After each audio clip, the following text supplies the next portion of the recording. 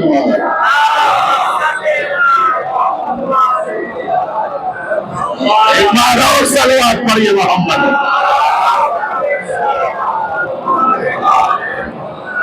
ایک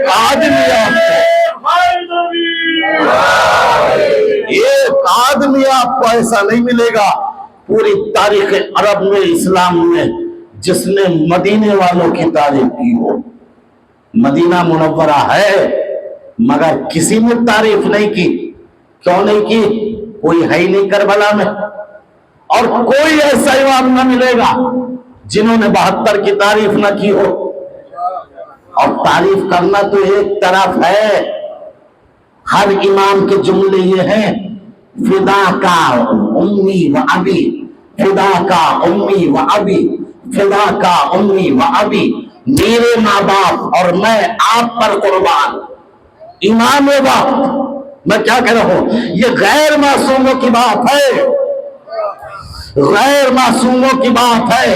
فدا کا ابی و امی، میرے ماں باپ تم پر فدا ہو جائے، قربان ہو جائے۔ یہ اثر تھا کشتی میں سوار ہونے کا، اسی وجہ سے جو کشتی میں سوار ہو گئے وہ بے نظیر ہو گئے، بے نظیر ہو گئے۔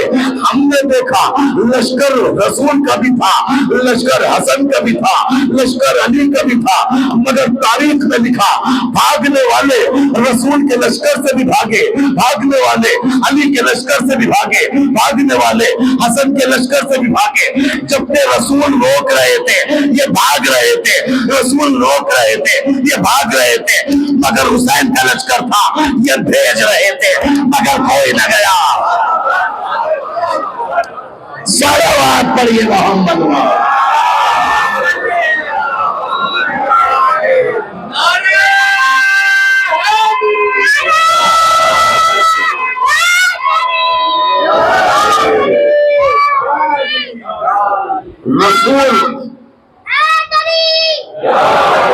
رسول بلا رہے تھے مگر رک کوئی نہیں رہا، علی بلا رہے ہیں، لوگ کٹ رہے ہیں، جا رہے ہیں، مگر حسین بھیج رہے ہیں۔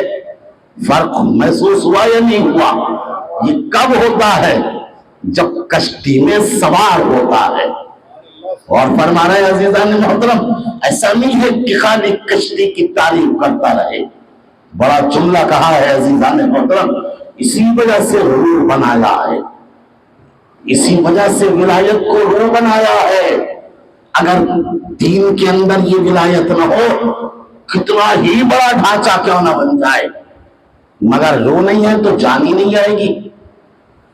کتنا ہی بڑا مجسمہ کیوں نہ بن جائے، لیکن روح نہیں ہے تو زندگی نہیں آئے گی۔ ابھی بھی اگر سمجھ میں نہیں آتا جملہ کہو، خالی 25 سال گزرے تھے، 25 سال، مگر جب نماز پڑھائی اور پیچھے کسی نابینا صحابی نے پڑھی تو جملے کیا کہے؟ الیوم ذکر صلاۃ رسول اللہ، آج تو ہمیں نبی کی نماز یاد آ گئی۔ آج نبی کیا مطلب، ابھی تک جو تھا وہ جسم تھا اور روح نہیں آئی تھی۔ سوچو تو 25 سال میں اتنا تبدیلی آ سکتی ہے تو 1400 برس میں تو دین کو بالکل بدلا جا سکتا ہے۔ اسی وجہ سے جب وہ آخری آئے گا اور دین پیش کرے گا تو لوگ یہی کہیں گے، یہ کون سا نیا دین لے آیا، یہ کون سا نیا دین لے آیا۔ اس وجہ سے کیونکہ روح خالی ہو چکی ہے، جسم سامنے موجود ہے۔ صلوات پڑھیے محمد والا۔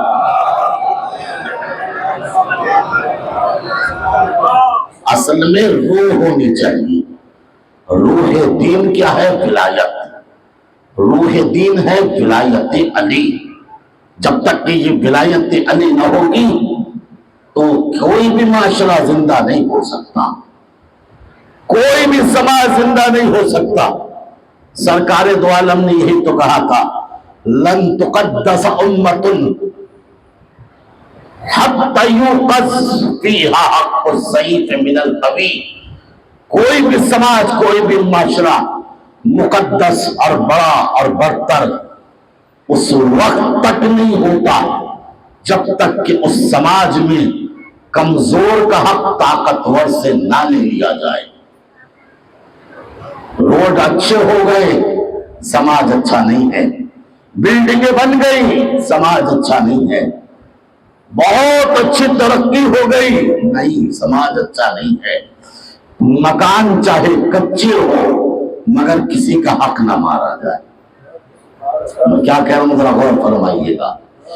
مکان بڑے بڑے بن گئے مگر حق مارا گیا، سرکار فرماتے ہیں اسے مقدس نہیں کہتے۔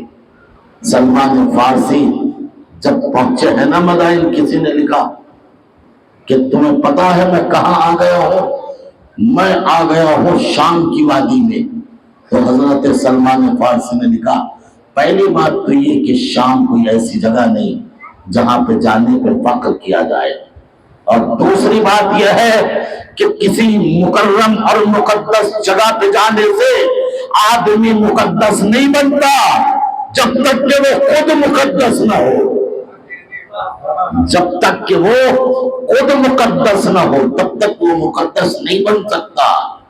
عزیزان محترم، کتنا ہی آپ بڑے لیول پر آگے بڑھ جائیے، کتنا ہی بڑا کاروبار کر لیجئے، بہت اچھے کروڑپتی بن گئے، بڑے ارب پتی بن گئے، مگر کیا ہے، بھائی کا حق دیا ہی نہیں۔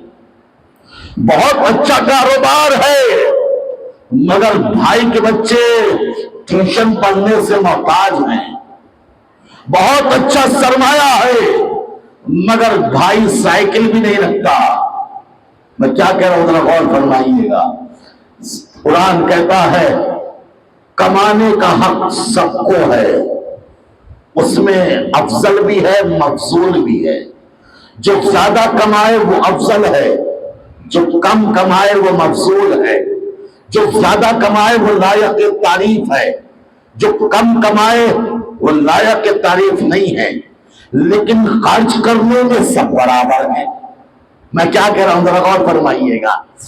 کمانے میں چھوٹا بڑا ہے، واللہ فضل بعضهم على بعض في الرزق، ہم نے بعض کو بعض پر فضیلت دی ہے رزق کے اعتبار سے۔ کروڑپتی ہو تو افضل ہو، لاکھ پتی ہو تو تم مفضول ہو، اگر تم جو ہے ارب پتی ہو تو افضل ہو، لیکن ہزاروں میں ہو تو مفضول ہو۔ لیکن خرچ کرنے میں اگر تمہارے اے سی ہے تو اس کے بھی اے سی ہونی چاہیے، اگر اس کے پاس گاڑی تمہارے پاس گاڑی تو اس کے بھی گاڑی ہونی چاہیے۔ ایسا نہ سمجھنا کہ میں کروڑوں کا مالک ہوں اور یہ جو ہے سینکڑوں میں ہے تو بس میں گاڑی رکھوں گا۔ نہیں جو تمہارے پاس گاڑی ہے اسے بھی گاڑی رکھنی چاہیے۔ کہا مولانا کیسا آپ نے انصاف کر دیا، میں تو دنوں رات محنت کر کے کما کے مرسڈیز خریدا ہوں، یہ کیسے خرید سکتا ہے، اسے تو اتنا پیسہ بھی نہیں۔ کہا صحیح ہے پیسہ نہیں ہے، خمس نکالیے، خمس دیجئے، یہ گاڑی خرید لے گا۔ آپ کے پیسے سے تو نہیں خریدی، میں کیا کہہ رہا ہوں؟ کہا نہیں مولانا نکالا تو میں نے ہے۔ میں نے کہا بھائی اب بھی افضل آپ ہو، اس لیے کہ یہ لینے والا ہے، آپ دینے والے ہو۔ میں کیا کہہ رہا ہوں، غور فرمائیے۔ امام حسین فرماتے ہیں اللہ کا شکر اسی بات پہ کیا کرو کہ تمہیں اللہ نے دینے والا بنایا، لینے والا نہیں، اس لیے کہ لینے والا اور ہے، دینے والا اور ہے۔ قرآن میں دونوں طرح کا تذکرہ ہوا، کچھ ایسے ہیں جو کھانا کھاتے ہیں، کچھ ایسے ہیں جو کھانا کھلاتے ہیں۔ جب عیسیٰ اور مریم کا تذکرہ ہوا تو کیا کہا؟ وَيَأْكُلُونَ الطَّعَامَ، یہ عیسیٰ اور مریم کھانا کھاتے ہیں۔ مگر جب اہل بیت کا تذکرہ کیا تو کیا کہا؟ وَيُطْعِمُونَ الطَّعَامَ عَلَىٰ حُبِّهِ مِسْكِينًا وَيَتِيمًا وَأَسِيرًا، یہ فقیروں کو مسکینوں کو کھانا کھلاتے ہیں۔ اس کا مطلب یہ ہے کھانا کھانا اور ہے، کھانا کھلانا اور ہے۔ صلوات پڑھیے محمد وال۔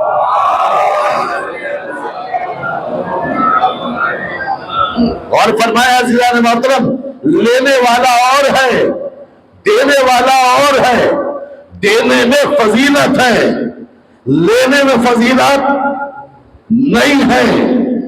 دینے میں فضیلت ہے، لینے میں فضیلت۔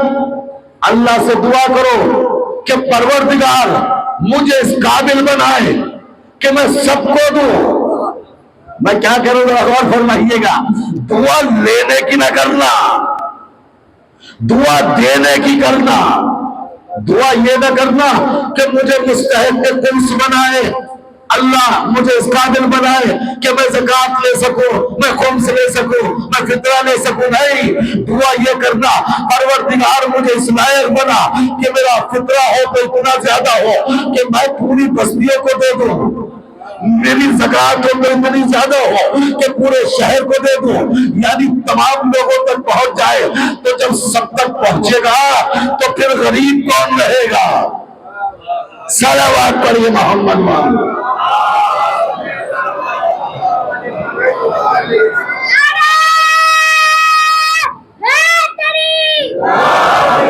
ایک بار اور صلوات پڑھیے محمد وال۔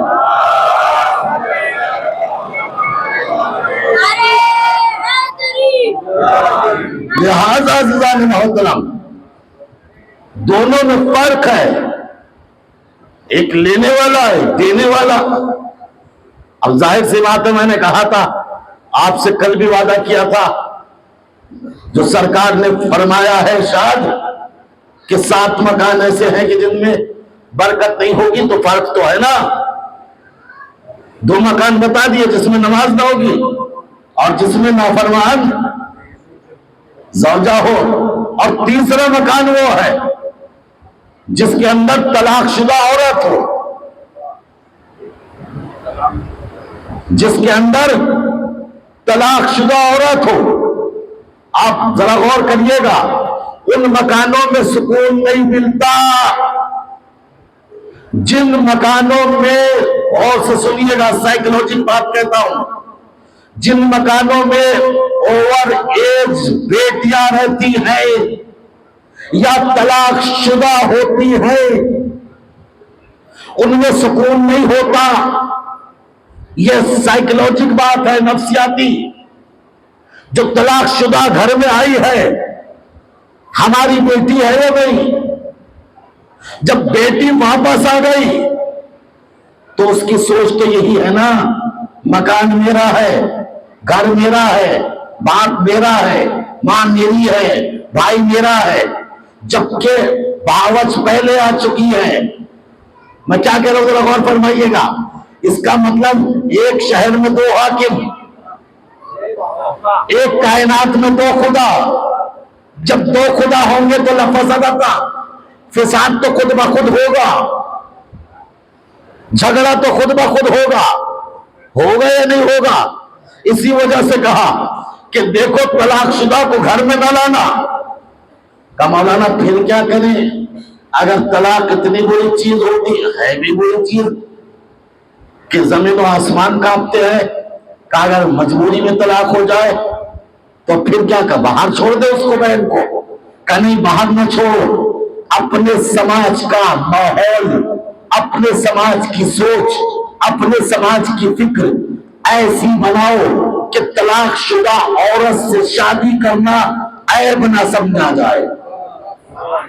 میں کیا کر رہا ہوں ذرا غور فرمائیے گا۔ اپنے سماج کی سوچ اور فکر اور تھنکنگ ایسی بناؤ کہ طلاق شدہ عورت سے شادی کرنا جو ہے برا نہ سمجھا جائے۔ اگر فتنے سے ڈرنے اور فساد سے بچنے کی وجہ سے کسی بہن کو، کسی بیٹی کو طلاق بھی ہو گئی تو وہ کچھ ہی دن تو رکے گی، لیکن جس ماحول کا، جس سماج کا، جس معاشرے کا ماحول یہ ہو کہ اس میں جو ہے جوان بیٹیاں گھر میں ہو اور طلاق شدہ سے شادی کرنا عیب سمجھا جاتا ہو، تو وہاں یقیناً نحوست ہوگی، وہاں یقیناً تنازع ہوگا۔ اسی وجہ سے اسلام نے کہا پہلے اپنی سوچ بدلو، بعد میں اسلامی فکر پیدا کرو۔ صلوات پڑھیے محمد واد۔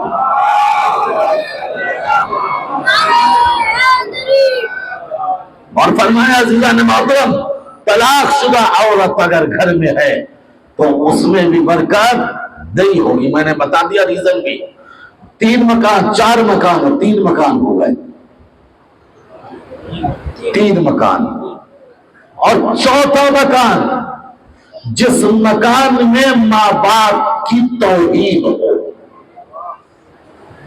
سرکار فرماتے ہیں قیامت تک بھی برکت نہیں ہو سکتی۔ میں کیا جملہ کہا ہے ضلع میں؟ اللہ موقع دیتا ہے توہین کرنے کے، اللہ باپ کو اس منزل میں لاتا ہے کہ اول فول کہے، بیٹے کو آزماتا ہے کہ دیکھو اس وقت یہ کیا کہتا ہے۔ قرآن نے کیا کہا؟ اگر یہ بوڑھے ہو جائے تو اف تک نہ کہنا۔ یہ نہیں کہا کہ یہ جوان رہے تو اف تک نہ کہنا، اس سے پتا ہے جب یہ جوان رہیں گے تو تمہاری تو ہمت ہی نہیں ہے۔ جب جوان رہیں گے ماں باپ تو تمہاری تو ہمت نہیں ہے کہ انہیں اس تک کہو۔ بات تو تب ہے جب یہ بوڑھے ہو جائے، اس لیے کہ جوانی میں تم کا دماغ بھی صحیح ہوگا، یہ اس تک بھی نہ کہیں گے، تم کمزور ہوگے، لیکن جب یہ بوڑھے ہو جائے تو بڑھاپے میں کچھ نہ کچھ ضرور کہیں گے۔ ایسے میں اپنے آپ کو سنبھال کے رکھنا، اس لیے کہ ان کے منہ میں جو ان کے ہونٹ ہے، ہونٹوں کے درمیان جو زبان ہے، اسی زبان پہ تمہاری نماز بھی ٹکی ہے، تمہاری عبادت بھی رکی ہے، تمہارے سجدے بھی رکے ہیں۔ اگر انہوں نے توہیناً کچھ کہہ دیا تو تمہاری نماز بھی گئی، روزے بھی گئے، عبادت بھی گئی۔ میں کیا کہہ رہا ہوں ذرا غور فرمائیے گا۔ سرکار فرماتے ہیں جس گھر کے اندر ماں باپ کی توہین ہو، عزیزان محترم، یہ نہیں کہ ماں باپ اس کو بد دعا کرے، نہیں، چاہے بد دعا کرے یا نہ کرے، اللہ کہتا ہے جب یہ ان کا نہ ہوا تو پھر ہمارا کیا ہوگا۔ صلوات پڑھیے محمد واد۔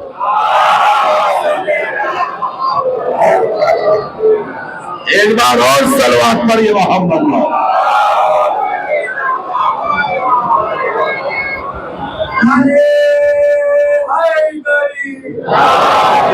ماں باپ کی توہین جس گھر کے اندر ہو، میں بڑا جملہ کہنا چاہتا ہوں عزیزان محترم، ماں باپ کی اس سے بڑی کیا عظمت ہوگی۔ پتہ نہیں آپ نے یہ حدیث سنی یا نہ سنی، میں سنائے دیتا ہوں۔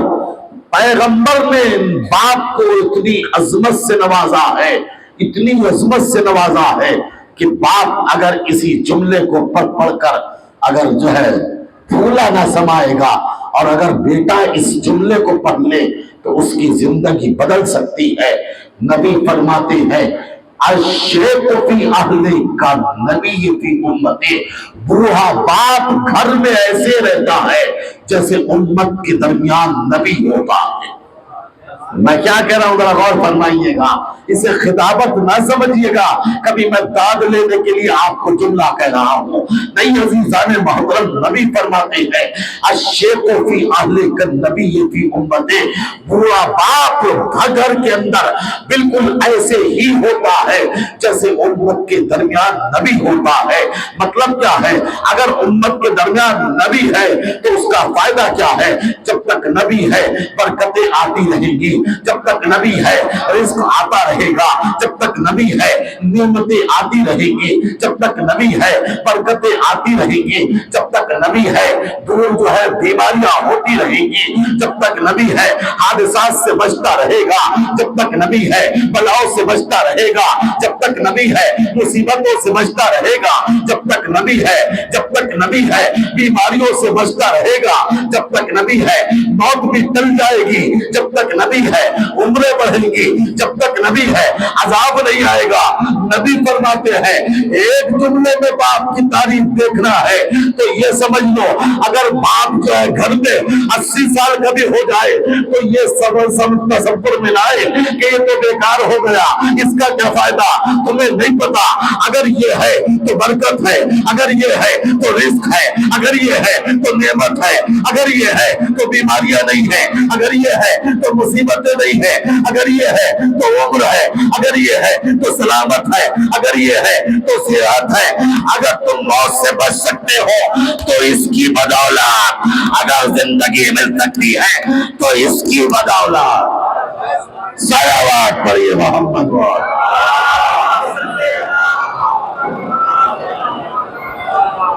اور فرمایا عزیزان محترم نبی جس طرح امت کے درمیان رہتا ہے اسی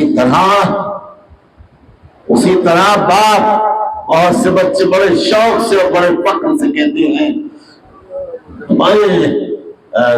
آپ آپس میں چوراہوں پہ بیٹھ کے کہتے ہیں آپ کو نہیں پتا میری تو اپنے بابا سے بات ہی نہیں ہوتی، میری تو بنتی ہی نہیں ہے، مجھے ان کا مزاج سمجھ میں نہیں آتا۔ بڑے فخر سے کہتے ہیں میری ماں سے نہیں بنتی۔ اللہ اکبر، جس کے پیروں کے نیچے جنت، اس سے تو بنتی نہیں اور فرش شہزا سے بنتی ہے۔ واہ، میں کیا کہہ رہا ہوں ذرا غور فرمائیے گا۔ کبھی ذہن میں سوچا آپ نے جو اپنی ماں کا نہ ہوا حسین کا ہو سکتا ہے؟ ہو سکتا ہے کیا؟ نہیں۔ جملہ کہوں عزیزان محترم میرے جوانوں، کوئی بھی آپ کو چوراہوں پر کہیں پر بھی بیٹھ کر یہ جملے کہتا ہوا ملے کہ میرے جو ہے وہ باپ سے نہیں بنتی، ماں سے نہیں بنتی، مجھے مزاج سمجھ میں نہیں آتا، مجھے تو اچھا نہیں لگتا، تو یاد رکھنا میرے جوانوں، یہ منبر سے آپ کو وصیت اور نصیحت کر رہا ہوں، ایسے آدمی سے نہ رشتہ داری کرنا، نہ دوستی کرنا، نہ کاروبار کرنا۔ ایسے آدمی سے نہ کاروبار کرنا، نہ دوستی کرنا، نہ رشتہ داری کرنا، اس لیے کہ جو اپنے ماں باپ کا نہ ہو سکا وہ تمہارا نہیں ہو سکتا، جو اپنے ماں باپ کا نہ ہو سکا وہ تمہارا نہیں ہو سکتا۔ اور ایک بات جملہ کہوں عزیزان محترم یاد رکھنا، اگر تم نے ایسے آدمی سے دوستی کر لی، رشتہ کر لیا، اگر ایسے آدمی سے آپ نے تعلقات بنا لیے، اگر ایسے آدمی سے آپ نے بزنس کیا، کاروبار کیا، پارٹنر بنا لیا، تو یاد رکھیے گا مجرم کو پناہ دینے والا بھی عذاب سے نہیں بچ پاتا ہے۔ بڑا جملہ کہا ہے عزیزان محترم، مجرم کو پناہ دینے والا بھی عذاب سے نہیں بچتا ہے۔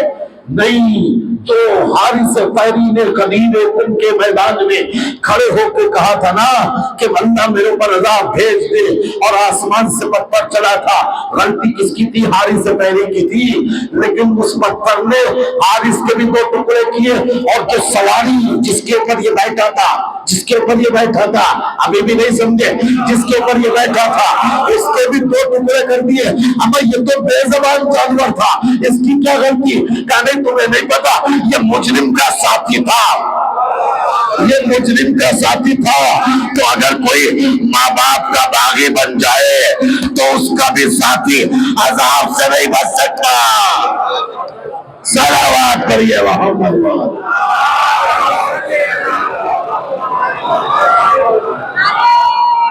اور صلوات پڑھیے محمد والا.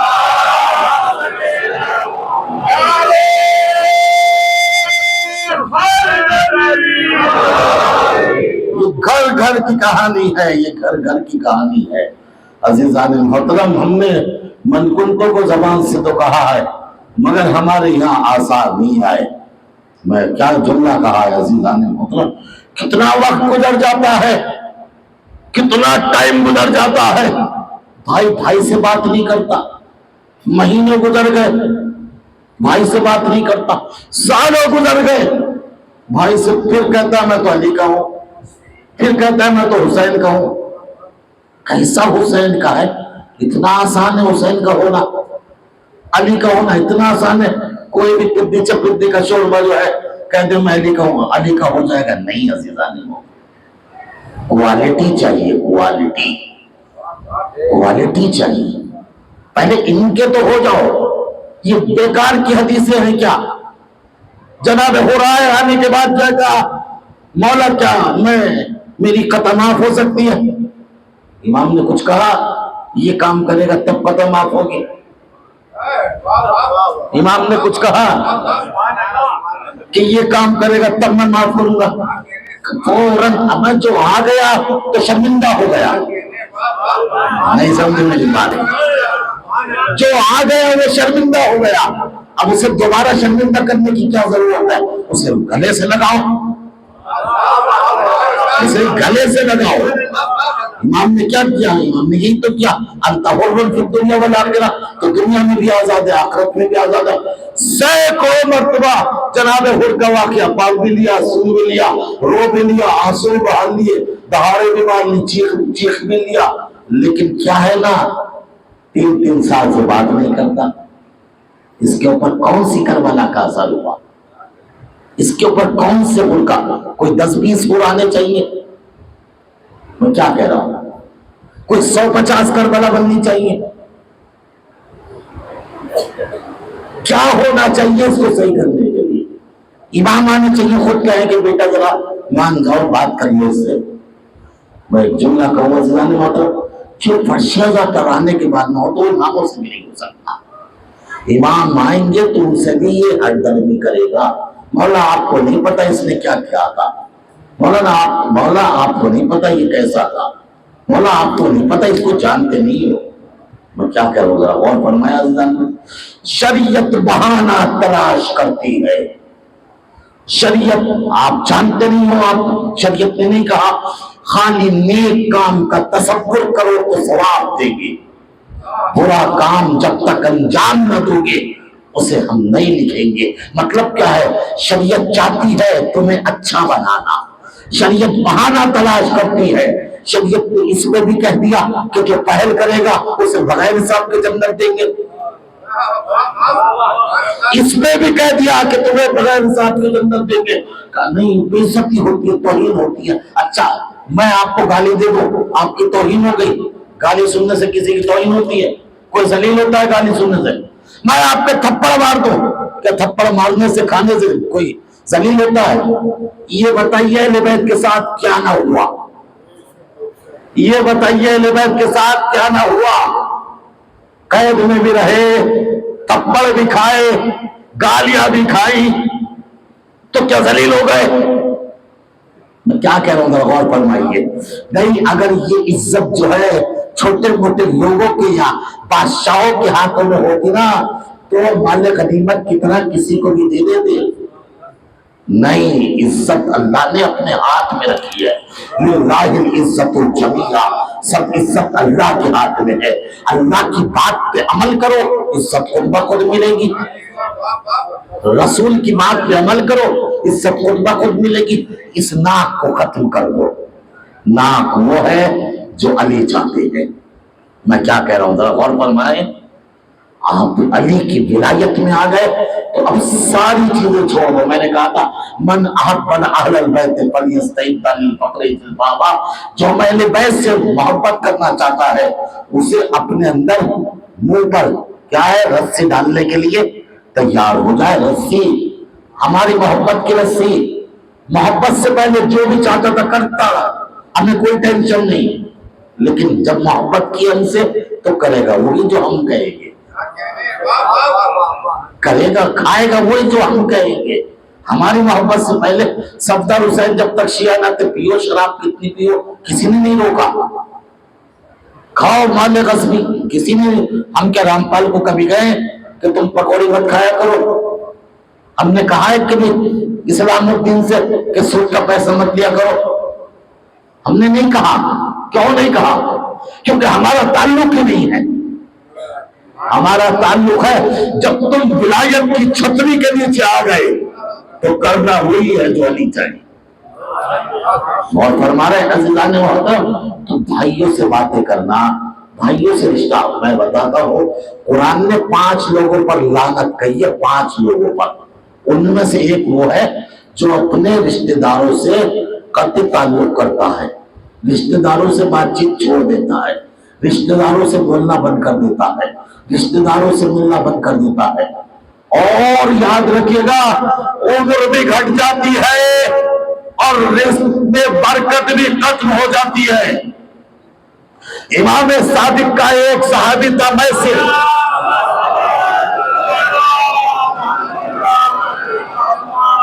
آپ کا ایک صحابی تھا میسر، امام نے کہا اے میسر تمہیں کئی مرتبہ موت آ چکی تھی مگر کیا کریں، تم نے جو اپنی پھوپھی کے ساتھ وہ کام کیا، تم نے جو چچا کی مدد کی، اس نے موت کو ٹال دیا۔ میں کیا کہہ رہا ہوں ذرا غور فرمائیے عزیزان محترم، اصل ولایت یہ ہے، یہ نہیں ہے جو آپ سوچتے ہو، یہ نہیں ہے جس کے لیے آپ لڑتے ہو۔ ولایت یہ نہیں ہے عزیزان محترم، ولایت اسلامک لائف سٹائل، ولایت یعنی اسلام کا طرز زندگی، یعنی کیسے زندگی گزارے یہ بتایا ہے، یہ گھر اسی وجہ سے بتایا۔ اب آپ چیک کیجئے شریعت، ایسی شریعت تو آپ کو ملے گی نہیں۔ چیلنج کیا ہے ہماری بات کو ذرا جھٹلا کے تو دکھاؤ۔ دیکھو ایک مرتبہ ماں باپ کا جو ہے وہ خدمت کر کے دکھاؤ، کیسے گھر کے اندر رزق آئے گا، پتہ ہی نہ چلے گا پیسہ کہاں سے آ رہا۔ جو ماں باپ کی خدمت کرے گا، پہلی بات تو یہ کہ اس کے رزق میں اتنی برکت ہوگی کہ اسے ضرورت ہی نہ پڑے گی۔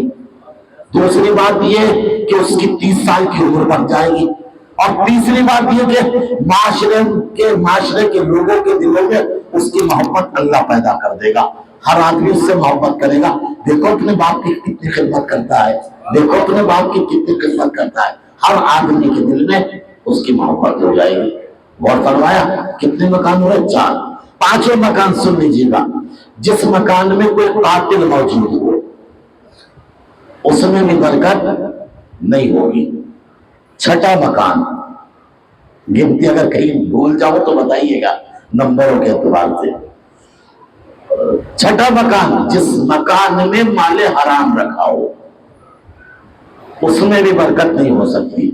ان الحرام لا ینما وانما لا یبارک فیہ وان انفقہ لا یوجد فیہ وَإِنْ قَالَ فَهُزَادَهُ إِلَى النَّارِ، مال حرام میں بڑھوتری نہیں ہوتی،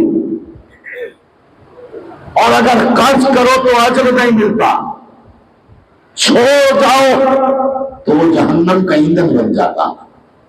جہاں پر بھی مال حرام ہوگا وہاں پر برکت نہیں ہو سکتی۔ پیسہ تو ہو سکتا ہے مگر برکت نہیں ہو سکتی۔ 6 مکان ہو گئے، اور آخری مکان یہ ہے جس مکان میں سورج کے غروب ہونے کے بعد اندھیرا ہونے سے پہلے چراغ نہ جلایا جائے۔ سورج کے غروب ہونے کے بعد اندھیرا ہونے سے پہلے چراغ نہ جلایا جائے، اس میں بھی کبھی برکت نہیں ہوگی۔ سورج غروب ہونے کے بعد اندھیرا ہونے سے پہلے، اس لیے کہ اندھیرا ہونے کے بعد تو خود جلاؤ گے۔ فطرت ہے، تاریخ کی تمہیں پسند نہیں ہے، لیکن شریعت کا حکم یہ ہے اندھیرے سے پہلے چراغ جلاؤ، یعنی بیماری کو آنے ہی نہ دو، علاج پہلے ہی کر دو۔ غور فرما رہے ہیں عزیزان محترم، علاج پہلے ہی کر دو، پہلے ہی جلا دو۔ یہ جو ہے 7 مکان ہیں جس میں سرکار نے کہا قیامت تک برکت نہیں ہوگی۔ اب ہر آدمی اپنا اپنا آئینہ لے کر چیک کر سکتا ہے میرے مکان میں برکت کیوں نہیں ہے۔ اتنا کماتا ہوں پھر بھی کچھ نہیں ہے۔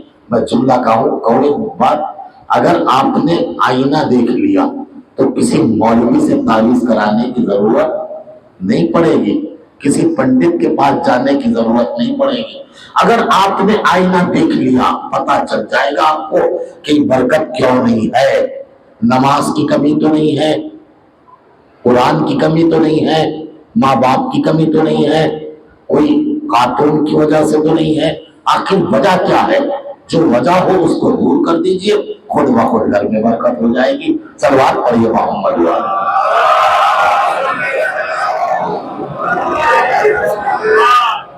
بس عزیزان محترم، لہذا ولایت کا مطلب ہے کہ انسان خط ولایت پر آئے۔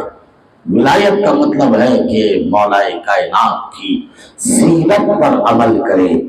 ولایت کا مطلب ہے جو آپ نے فرمایا ہے اس کے مطابق زندگی گزارے، سماج کو اس طرح سے بنائے، معاشرے کو اس طرح سے بنائے، اپنے گھر کا معاشرہ، اپنے گھر کا ماحول ولایت علی کے مطابق پیدا کرے۔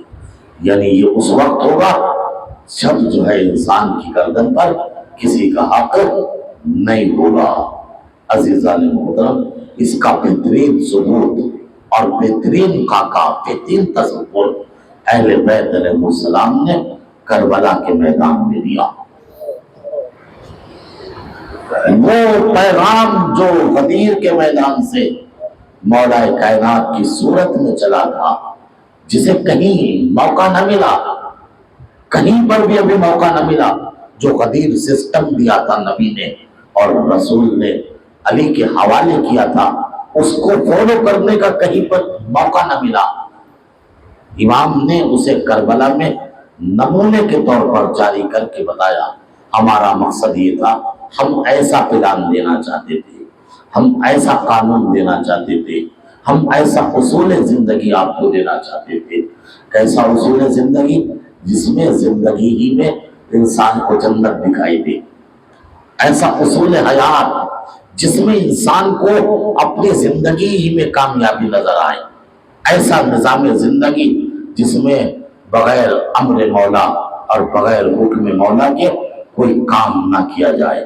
وہ نظام غدیر ہے، وہ سسٹم غدیر کا سسٹم ہے، وہ جو ہے پلان اور وہ سیٹنگ اور وہ طریقہ، وہ روش غدیر کی روش ہے۔ اس کو امام حسین نے پیش کیا، گرچہ اس کے لیے بڑی صعوبتیں اور بڑی مصیبتیں امام حسین کو اٹھانی پڑی۔ آپ دیکھیے کہ کس طرح سے اس نظام کو دیا ہے امام نے، اور خالی ایسا نہیں کہ اپنے تک رکھا۔ آپ وہ روایتیں اور وہ جملے جو ہے سنتے رہتے ہیں جو جناب زینب سے امام حسین نے کہا ہے۔ جملہ کیا ہے کہ بہن زینب مجھے نماز شب میں نہ بھولنا۔ یعنی یقین تھا زینب سب کچھ بھول جائے چاہے، مگر نماز شب نہیں بھول سکتے۔ آپ یہ دیکھیں کتنا سخت مرحلہ ہے۔ اور اگلا جملہ کیا ہے؟ میری یتیم سکینہ کا خیال رکھنا۔ اور جس کے ہاتھ میں پوری کائنات ہے، اس امام کو خود زینب کے حوالے کیا۔ آپ دیکھیے کیا سسٹم پیش کیا۔ امام نے کیا کہا؟ بہن زینب میرے سجاد کا خیال رکھنا۔ یہ اکیلا دربار میں نہ جا پائے گا۔ کتنا یقین تھا زینب کے اوپر، کتنا بھروسہ تھا۔ نماز شب میں نہ بھولنا، سکینہ کا خیال رکھنا اور میرے سجاد کا خیال رکھنا، یہ اکیلا دربار میں نہ جا سکے گا۔ اس کو ہمت دلانا، اس کو حوصلہ دلانا، یہی وجہ تھی جگہ جگہ پر زینب حوصلہ دلاتی رہی، خاتون ہو کر امام کو حوصلہ دلا رہی تھی۔ قافلہ چلا 11 محرم کو، سب نے اپنے اپنے وارثوں کے لاشوں پہ گرایا۔ اب جو دیکھا سجاد کا رنگ پیلا پڑ گیا۔ میں آپ کو بتانا چاہتا ہوں ذرا غور سے سنیے گا، سجاد کا رنگ پیلا پڑ چکا ہے۔ امام کی ذمہ داری تھی زینب کے اوپر اس کا خیال رکھنا. جیسے ہی دیکھا بھتیجے کا رنگ پیلا پڑ گیا فوراً سوال کیا میرے لال ابھی تو کوفہ بہت دور ہے, ابھی تو یہ شروع کی منزل ہے, ابھی تو کوفے کے بعد شام, ابھی تو شرابیوں کا مجمع, ابھی تو بہت منزل دور ہے. میرے لال یہ تیرا کیا حال ہے, کیا ہو گیا؟ جانتے ہو سجاد نے کیا کہا؟ پھوپھی اماں وہ جوان کیسے رہے, وہ جوان کیسے زندہ رہے جس کے باپ کا جنازہ اس کی ناکوں کے سامنے موجود ہو, اور وہ اتنا مجبور ہو کہ اپنے باپ کے جنازے کو دفن بھی نہ کر سکے, اپنے باپ کے جنازے کو کفن بھی نہ دے سکے. پھوپھی اماں کیسے وہ زندہ رہے؟ مجھے نہیں پتا کیسے سمجھایا, سجاد کو کیسے سمجھایا, کس طرح سمجھایا. اللہ اکبر, یہ علی کی بیٹی زینب کا کام آوا تھا جو سجاد کو سمجھا کر کربلا سے کوفے لے آئی, اور کتنی ہمت سے خطبہ دیا, خطبہ دیا علی کے لہجے میں دیا, اور یہاں سے جب چلی ہے سب جگہ پر بڑے حوصلے سے کام لیا. لیکن ظاہر سی بات ہے نا, زینب تو زینب تھی نا, ماں بھی تھی, بہن بھی تھی, بیٹی بھی تھی, اور عورت کا دل بڑا نازک ہوتا ہے. ایک موقع پہ آ کے زینب کا کلیجہ ٹوٹ گیا. جو زینب شام غریبہ میں ٹوٹے ہوئے نیزے سے بچوں کا پہرا دے رہی تھی, جس زینب نے جلتے ہوئے خیموں کی رات پہ کھڑے ہو کر شام غریبہ میں نماز شب کو پڑھا, آئے وہ زینب جو جلتے خیمے سے اپنی کمر پہ سجاد کو لے کر آئی, آئے وہ زینب ارے جو ساتھ ساتھ سجاد کے رہی. ایک موقع وہ آیا کہ زینب کی ہمت ٹوٹ گئی, حوصلہ ٹوٹنے لگا. جانتے کون سا موقع تھا؟ جب یہ قافلہ شام کے پاس پہنچا, جب دربار شام کے پاس پہنچا تو حکم ہوا قافلے کو روک دیا جائے. کیوں؟ اس لیے کہ دربار کو سجایا جا رہا ہے, دربار کو سجایا جا رہا ہے. راوی کہتا ہے دربار کو شیشوں سے سجایا گیا, دربار کو آئینوں سے سجایا گیا.